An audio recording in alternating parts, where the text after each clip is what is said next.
Education Ministry yesterday sent a team to the schools we highlighted last month, Waterford Primary and Waterford High.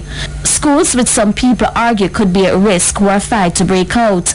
In one case, the gate is too small for a truck to get on the premises.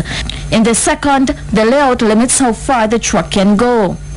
The Director of Safety and Security in the Education Ministry, Assistant Superintendent of Police Coleridge Minto, says based on the assessment done, the team also had concerns.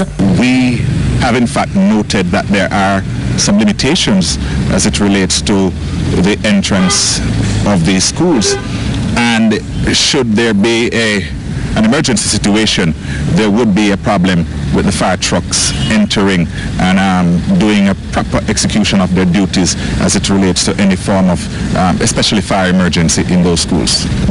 Assistant Superintendent Minto added that those schools were built almost 40 years ago. Waterford Primary was built 1978. That's almost 40 years ago. The principals and others have advised me that nothing in terms of structure. So the schools were built. There may have been changes to standards, I'm not so sure.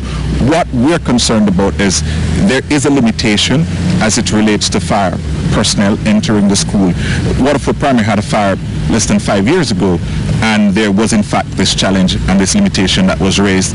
And so we are seeing how to best we can work with our partners, the local government and our parish councils to see how we can correct it. But the ministry will also go further.